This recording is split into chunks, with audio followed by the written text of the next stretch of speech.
What are you drinking? Juice. Juice.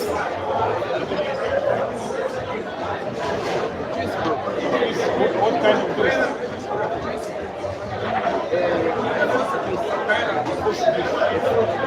Fruit juice.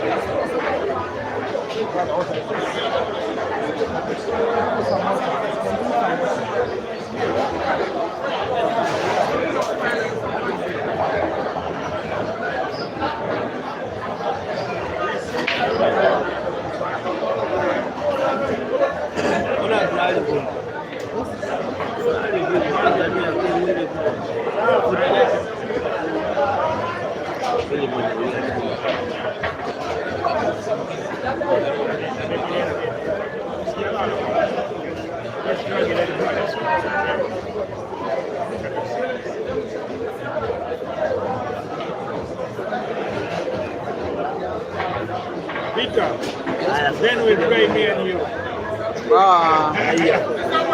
I play with medium in only. Like Mukwekwe. Mukwekwe? Is it Mukwekwe? Mukwekwe fears me. I like the way you make fun of me. Yeah. Mukwekwe. Was it 100, yeah? You play? But no, someone sponsored $200. Ah, okay. His money. His money. Wait, is here? That guy in that long street. That guy is seated. Okay, after tournament you have to play. I can sponsor, no problem. I talked to him. Yes. 100.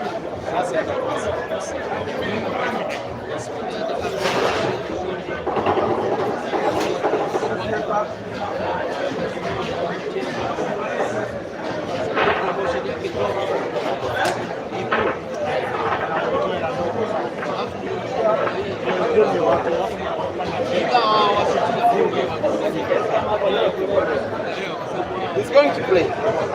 Rest which 5, You can 7. say like that. When you give money to the tournament organizer or a guy like this, then he makes Costa. You can get where there is one big game, then you play cut and raise. Tomorrow when I come, Yeah.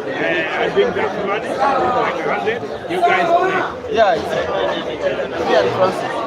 Wacheza wananifurahisha sana. Chekeshaga sana jamaa. Na mkuu wake. Wananifurahishaga sana.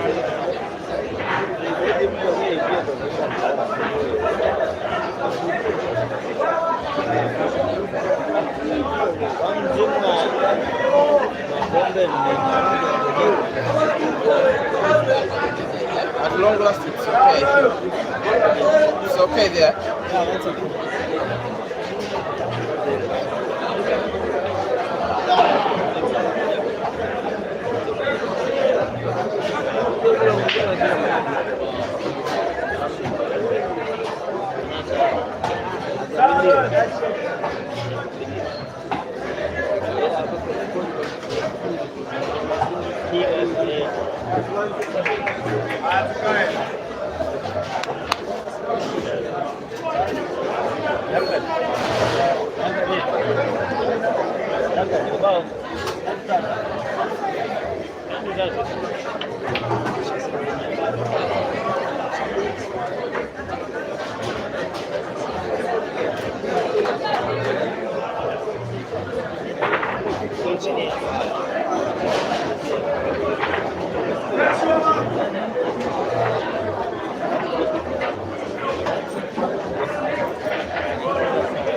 Drop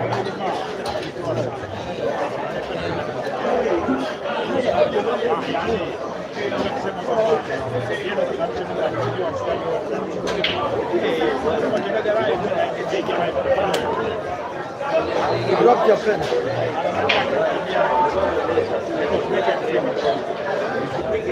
A full team gave me Roxbury.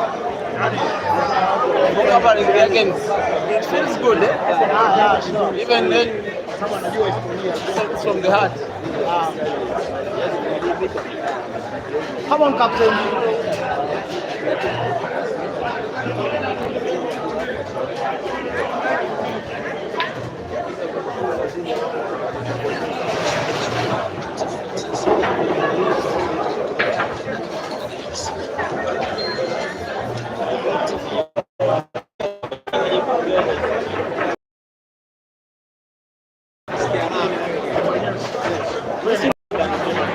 Rest to 9. I think I wish I could.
A very good afternoon, viewers.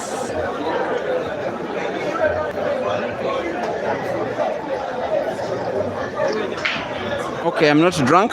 I'm just forgetting that it's evening. Once again, just to confirm that there is clarity of audio and video. Good evening, Peter Chove Live YouTube viewers.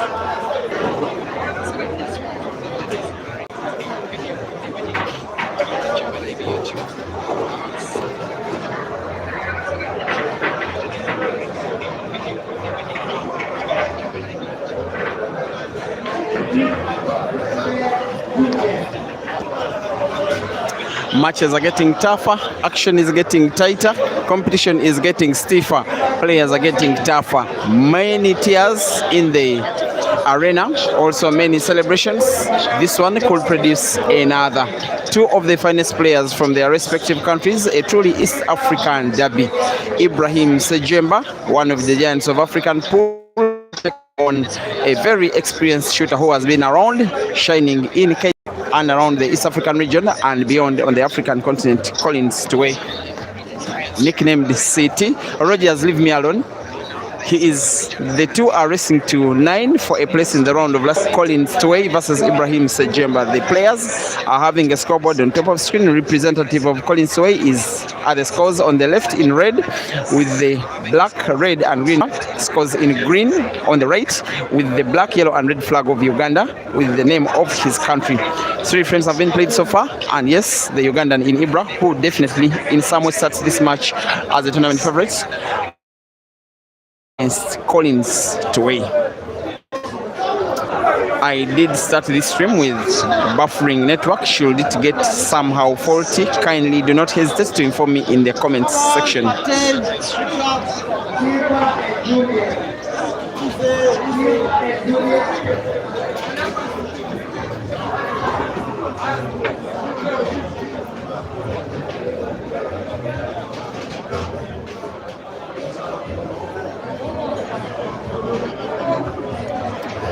All right, here we are. Collins Tuwei, first time that I ever saw him was as way back as 13 years ago. He was part of about an 18-man delegation that did travel to Uganda to have an international money match between the Kenyan national team and the Ugandan national team. in the heart of the city of Kampala. The match was won by the Kenyans, racing to 25-3 sets. They racing to 13 in 3 sets. The Kenyans won by 2 sets to 1. By then, Ibra was not even permitted to play in the Ugandan Pool League. Tuwei was a very young man, but a very talented young man. Since then, City, as Tuwei is nicknamed, has grown to be one of the finest shooters that Kenya has ever produced. What is somehow lacking in his otherwise brilliant career is international accolades. He's now the captain of the Kenyan national pool team, the Kenya Harambee Pool Stars. He's also the captain of the Mchana Knights Pool Club, the arguably, and I'm saying arguably, strongest of the 4 Mchana teams, actually 3, and they are the team that are confirmed with a place in the round of last 8 in the ongoing men's team event that is resuming tomorrow. In this match, City, as Tuwei is nicknamed, is equalizing and drawing 2-2 with Ibra in this race to 9.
One of those times when Ugandans and Kenyans meet on foreign soil. Most of the time when they face off, it is either in Kenya or in Uganda. They maintain their East African rivalry, but this time facing off in the other East African country, that is Tanzania, down south in Dar es Salaam, where this rivalry will have to get sorted here.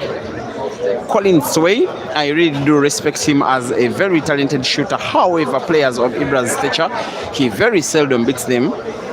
It is something that is lacking in his career, the ability to take down players of Ibra's level. That's what makes this match so special to Collins, and also so special to Mchana, and also in a way special to the Kenyan pool fraternity that are on the rise without a shadow of a doubt, producing new stars that we are not accustomed to seeing for the last 10 years, but now you get to see very good players every time such tournaments like these ones are organized.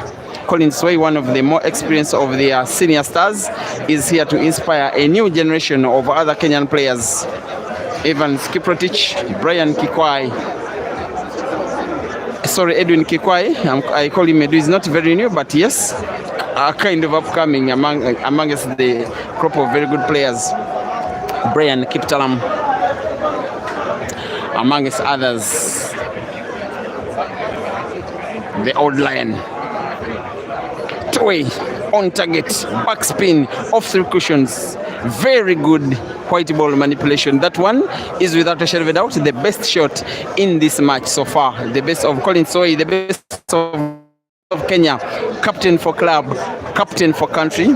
Example, potting by example, aiming for example, shooting for example, and winning by example. Tuwei, Kenya 3, Ibrahim Sejjemba, Uganda 2.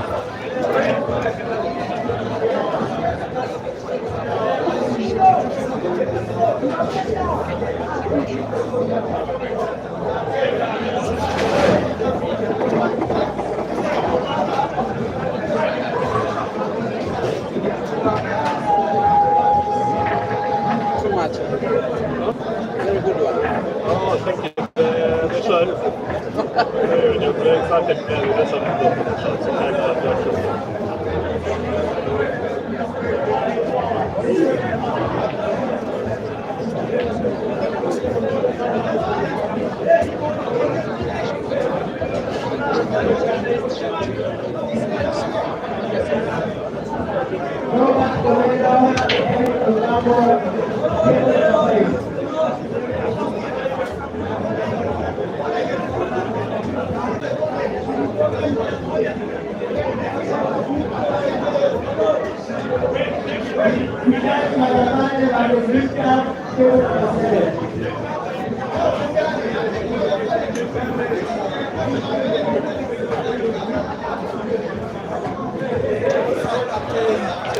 With these new settings, dear viewers, a YouTube stream is now better for you when you're watching landscape mode. It is lacking more of the width that it used to have back in the day. It is in natural YouTube settings. Once you update your gadget and you have the latest YouTube version, this is the guy that is called the killer.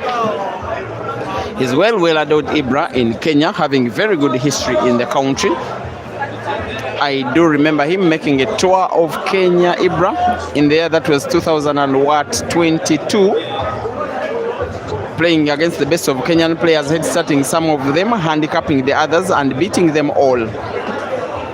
He also had a money match against Kenyan British player Damian Overton at Mchana and won it, and left the country, got back to his country, Uganda, with a virgin record. He returned to Kenya at the end of the year to participate in the Grand Mchana Open Championship, one of the best one tournaments I have seen in that country. When he reached the final, he had lost only 7 frames. He got to win the final against Tanzania's Saif Hamad after defeating Malvan in the last 4 and taking down players of the stature of Edin Joseph in the round of last 32. All matches that were won convincingly, gaining a lot of respect and admiration in the country. It is after winning that competition that he proclaimed himself the killer after victory of what was the second international comp of his career.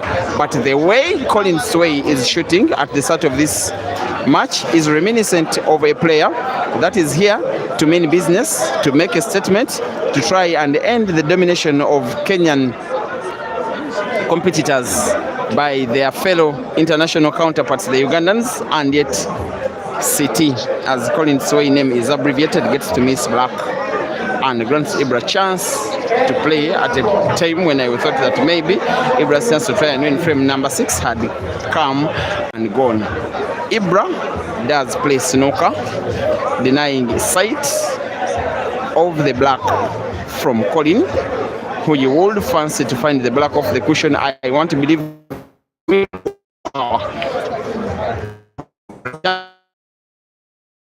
one of the in, and the warning is clear to Ibra that it's defensive play. By the way, last time out that Ibra faced off against the Kenyan in tournament of this magnitude was in Eldoret, and believe you me, Ibra did lose. Am I forgetting the name of the player? I don't remember. A 9 score line.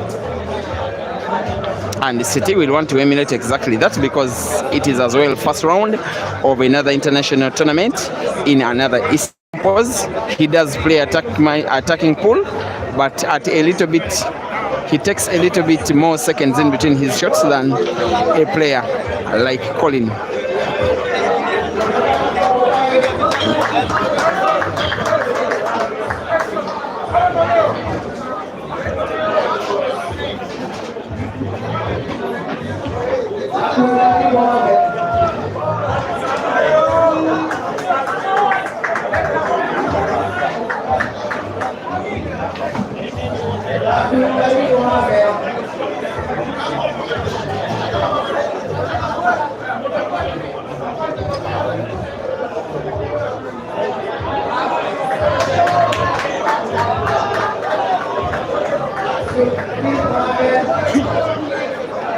Ibra will probably want to put both red and black to the same center pocket on the left. He may have to play that red with a little bit of power. I think if he's to maintain cue ball for black to the same center pocket, he may have to play it a bigger distance, maybe at the right end of the table and then leftwards, then it moves back rightwards. Better still go for very little power simply to maintain little balance, but much precision. May go for the first precision itself of the killer.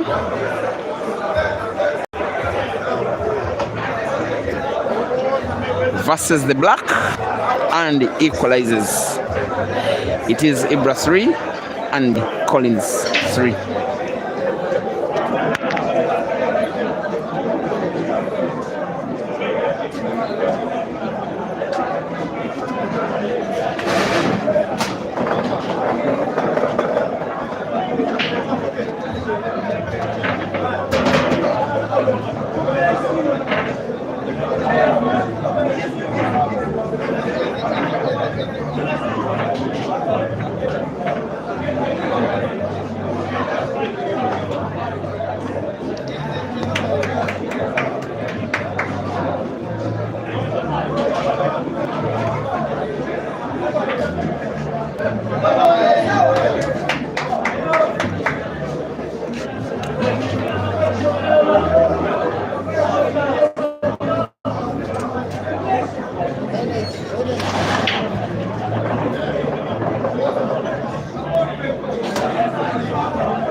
Special dedication of this match to chairman of Mchana. Thank you for the work you are doing in Collins Tuwei and all of the players that make the 3 Mchana pool teams that are becoming a toss of East African pool, also organizing that annual competition that has Africa coming to a standstill every time the Grand Mchana is organized. Kenyan players now have a reason to train, have a reason to compete, and it is clear testament of how they've gotten better. And these tournaments are more than testimony of that. Also, special thanks to the Roxbury management for the work that they are doing in Ibrahim Sejjemba. By the start of this tournament, there was no guarantee that he was going to participate for personal reasons until a late air ticket was booked. He reached the venue after his flight with Uganda Airlines, as there was a walkover countdown against him in a team match against CUEMASTERS, the Tanzanian team. I like to call him that slow poison, which is injected onto the human body and takes down his life slowly but surely. He takes time between shots, but believe you me, he has one of the best attacking patterns on the African continent. Africa's more renowned players winning 2 international competitions like this one. One, the Matthew Ngulube Championship, Lusaka 2020, as well as the Grand Mchana, Nairobi 2023. He also did reach the final of Billiards Cafe in Lusaka in 2024. Right now, he's up against the black, regained the lead, which he only had after the first frame of the match. The killer, with the 1 visit of the table, leads now against Collins Tuwei. Ibra 4 and CT 3.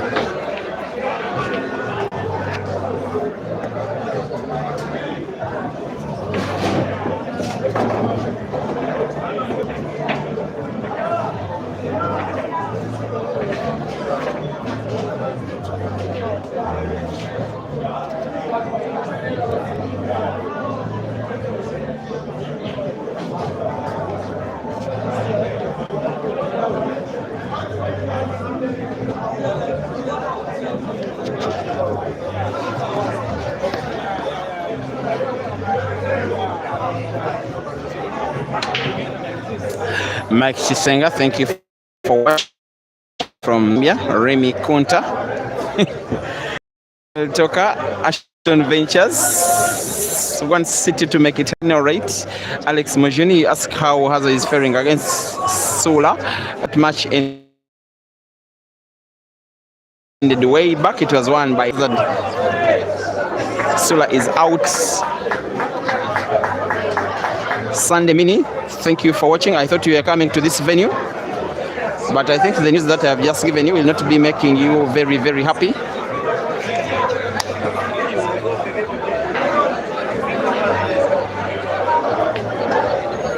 Citizen thinks Ibra will win by 9 frames to 7. Michael Kasumba, you are waving your Ugandan flag, definitely supporting the Kenyans in the house, guys. I know that you are in very good numbers here. I want to see you in the comment. I want to see a comment from Collins Tuwei,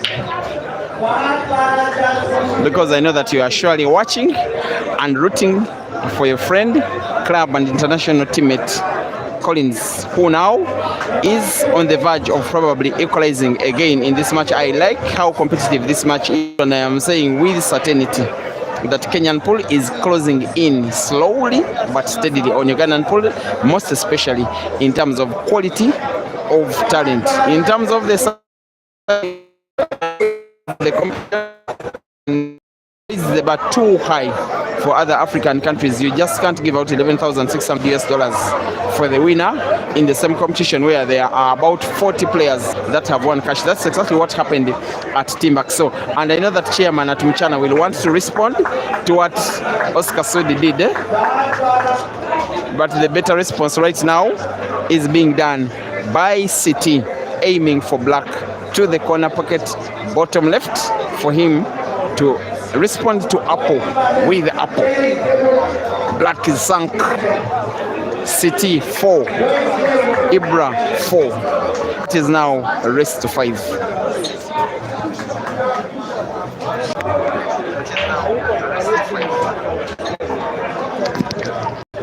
And there I have Kenya in the house. Benjamin Tongo says City all the way. Abdullah Kabanda watching from Fort Porter in Uganda. To Mseme Wycliffe, you say let them play, okay, let them Job Gangi. Thank you for watching. You are supporting, you are asking if Caesar has another game, and the answer is yes. Okay, Danny, thank you for watching. Geoffrey Ouma, you are watching from Kakamega, definitely supporting City all the way, and you think that he will win by 9 frames to 8. Dennis Ochan asking if Edin and Jerry are still in, and the answer is yes, they are. Johan Starima, also thank you for watching. Brian Kipkiri watching and supporting Kitty, and Fred Mburu supporting, asking if when Jerry is going to play. By the way, Jerry is made to learn that he'll be playing probably the biggest match in the competition so far. If I'm not mistaken, his opponent should be Royd Kabwe. There's another very big match, will I say very big, between Victor Sinyenza and Pila Mazambani. Okay, Pila is my friend, eh? But beating Victor, no. No, let him surprise me if he will.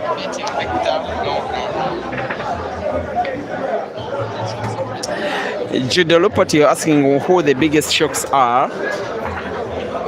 Let me try and think what the biggest shock in the competition has been.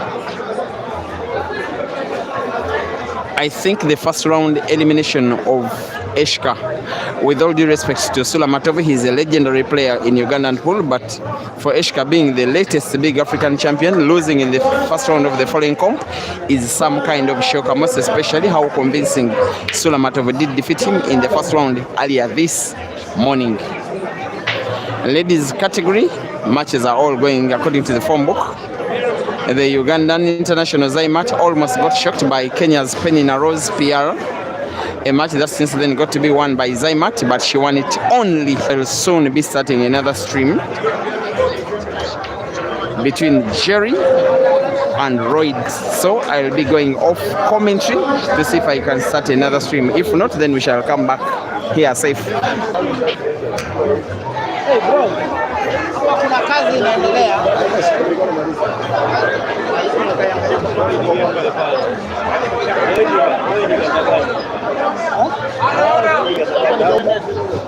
Hizi mzoea ganda akampiga leo.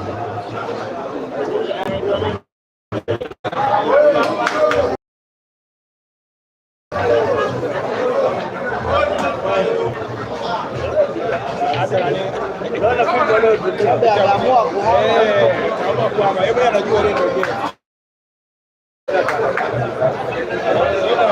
Ganda leo atajitoa.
White anakuchezea na lile gogo ile kwa sijaona kimbo yake ngoja bwana ndio anachezea White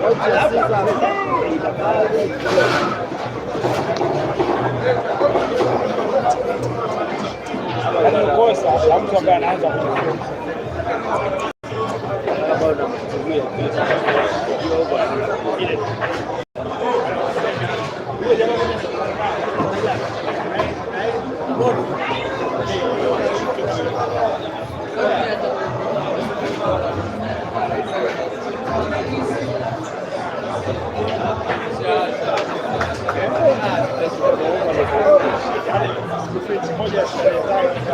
Nafuatilia sana, mimi naangalia sana kwa live. Hizi mambo yamekuwa rahisi. Mambo yamekuwa rahisi.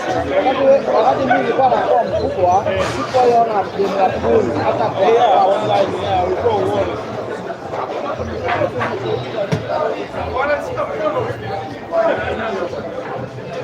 Unaona, hii game kama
See, he keeps on rubbing down. He's I saw the the ball. stick is also stick. Yeah, I saw the ball. He was dancing. I told you not to come. He posted them on Facebook. Like they will not attend.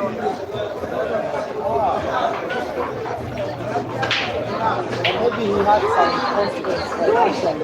Somebody decided to come with him. But he has a team, Roxbury. And Roxbury has sponsored a whole team. You can see. Kwa game imeanza. Angalia. Simona kaonyesha.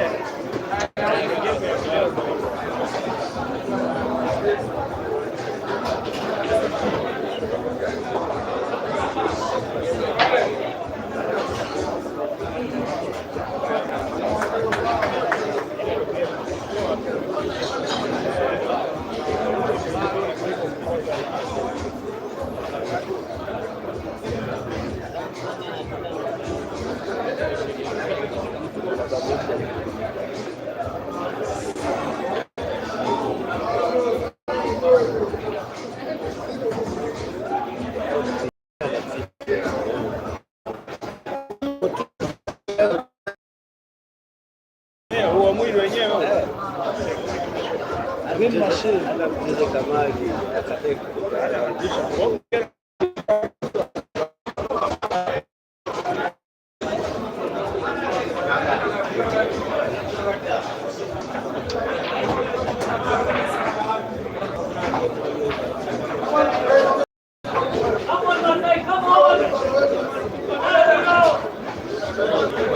Nataka kuhamishia pale pale.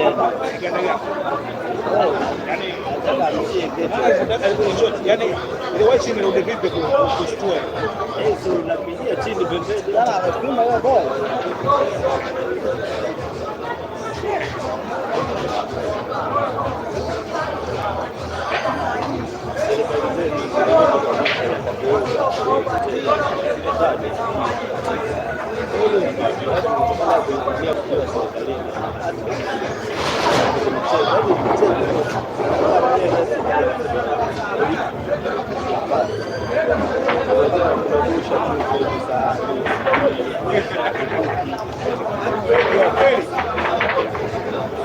Kila mtu apate serikali kasi.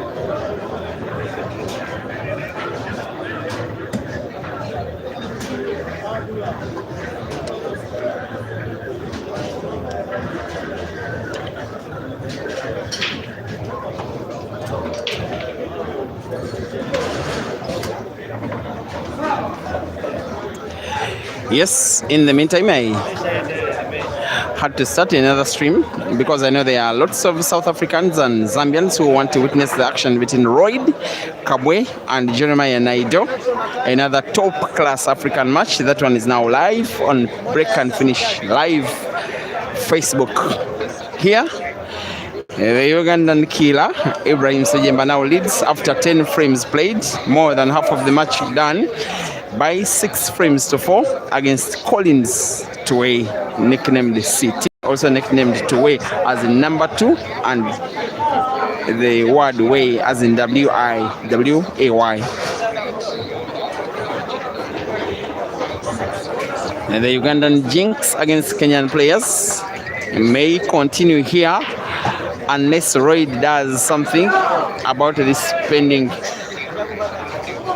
victory from Ibrahim, most especially should Ibrahim win this ongoing frame and lead by 7 frames so far. It will be unlikely that Royd could win 5 before Ibrahim can win 2. And with all due respect, why am I calling him Royd? Because I've just started a stream involving Royd. It is City guys, not Royd. The kind of little shot that Ibrahim has played is reminiscent of the pattern I've always told you about.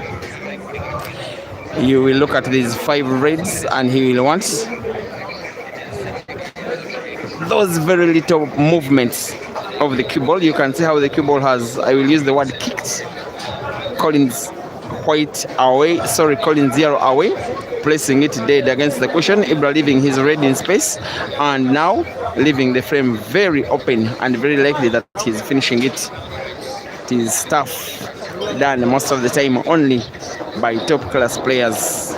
I like to use the phrase that form is temporary, class is permanent. This guy is a class player.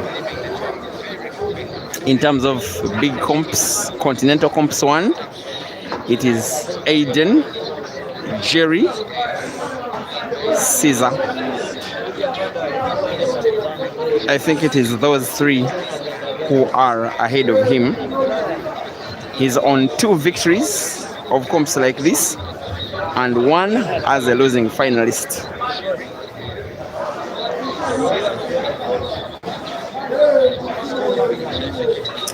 He has a little bit of work to do here. When he puts red to the center pocket on the left, white ball moves towards the top end of the table. He will want white to bounce off the cushion on the top, move it back into space. There is interception of the white between white with yellow, which moves the white even in more advantage of Ibra as he sinks black into the center pocket on the right and increases his lead by 1 more frame. It is now the Ugandan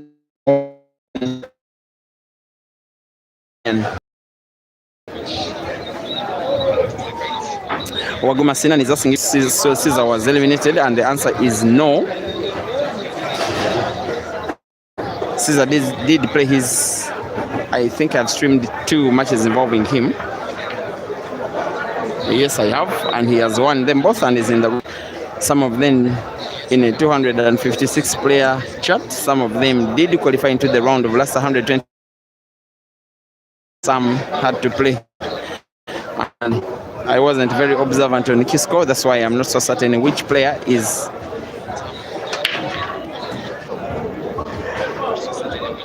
Waguma Sinian, thank you for the clarification. Kamukama Abat, you're asking where Senye the Glorious is. And unfortunately, this time round, the Glorious did not travel.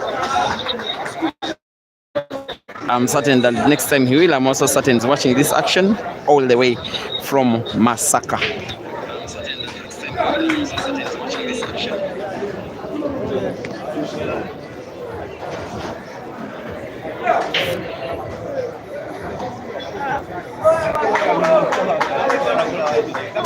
Mike Chisenga is asking which one next after this stream. There's already another live stream on the Facebook page, Break and Finish Live, between Royd and Jerry. After this one there will be another. I'm not so certain which one it could be. I was intending to have Abdallah Hussein and Geoffrey Kibet from Tanzania and Kenya respectively. That one is already live, so if that one is already happening, so we shall not have it live. But I'm really looking forward to one of Nkosina Tibubezi, Eswatini's finest. I'm looking forward to Malvan Mokonza. I'm looking forward to Aiden Joseph.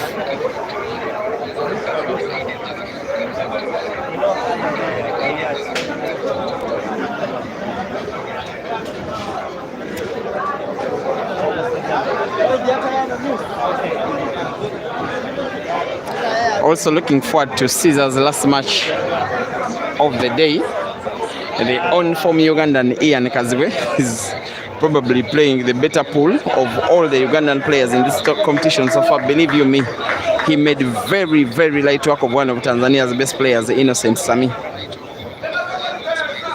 Also took down Joseph Kasozi earlier in the day. Not forgetting the money match victory which he did have against South Africa's Ishmael Mthethwa also convincingly yesterday. How convincing will Ibrahim be? White off the cushion. He's granting himself an opportunity to finish another frame with one visit of the table. A yellow portable to the center pocket on the left. White ball also moves towards the top end of the table. It could get sunk to the corner pocket if he plays badly, but he dances the white ball round the cushions of the table, avoids the jaw of the corner pocket, and places the white ball in position almost by playing hand and sinks the black in for an 8th time in the match. For 4 frames now in the row, the killer has been almost playing alone. Current score, Ibrahim Sejjemba now 8 and Collins Tuwei 4, to the effect that CT must win 5 frames in a row or else get eliminated from the competition by the killer.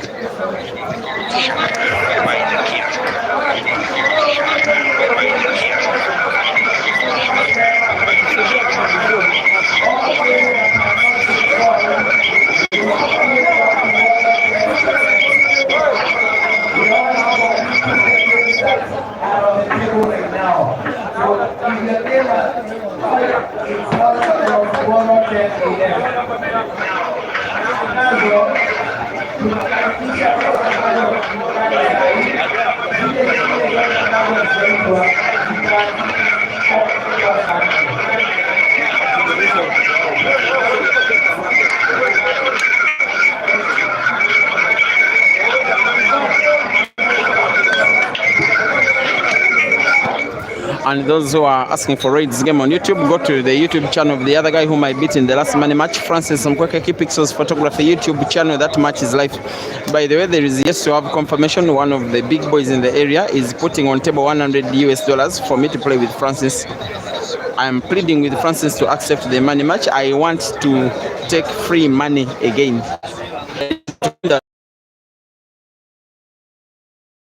The guy said, no problem. I looked at the poor boy. Time to look at Colin Tuwei, having no opportunity to blink and blunder. Because any chance given anymore now in the match will be a frame lost, pretty much a match lost.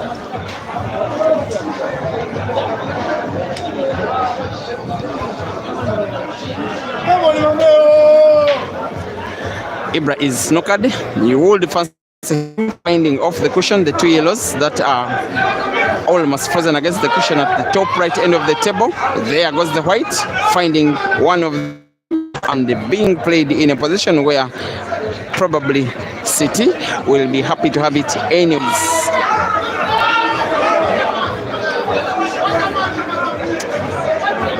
One relatively big change of staff in this competition is that there has been this one big player called Sanford Vivian Ginte, who has almost been a one-man's army most of the time, because it has always been himself, sometimes Solomon, but most of the time it's just Ginte and his manager. This time around it is a full Malawian contingent of both men and women players and fans. And when Ginte is playing, there is the biggest vibe in the house now, bigger vibe than the Zambians and the Zimbabweans, those who make a lot of noise, even than the Tanzanians, the home team. For them, it's not a very good showing. Some of their finer players have been eliminated in the earlier rounds of the competition. Mosam Kwega, Innocent Sami, amongst others. They will be counting on the likes of Baraka Jackson, who is playing, by the way, very well. Norbert Kobelo, Abdallah Hussein. Also, amongst others, the ladies' event is also still ongoing. Have been happening in the ladies of Juliet Namuhanga of Uganda by fellow Ugandan Michelle Chomugisha, the lady that normally does part commentary on this channel.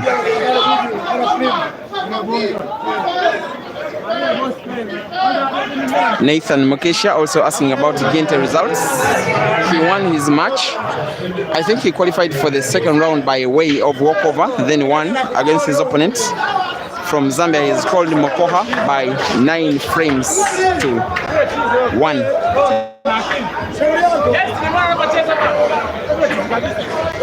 Now, after this shot, Ibrahim is giving himself a very decent chance of qualifying for the third round and doing so in the next 1, 2, 3 minutes. He will, however, be having some work to do because of the position, most especially of the yellow ball, which is right behind the red at the top right of the table. His intention there was to play to have it open. In the end, he's finding himself not potting, also not combining very well, and granting City instead chance to take the frame down and away. You may listen, by the way, from the background that music is starting to be a little bit louder.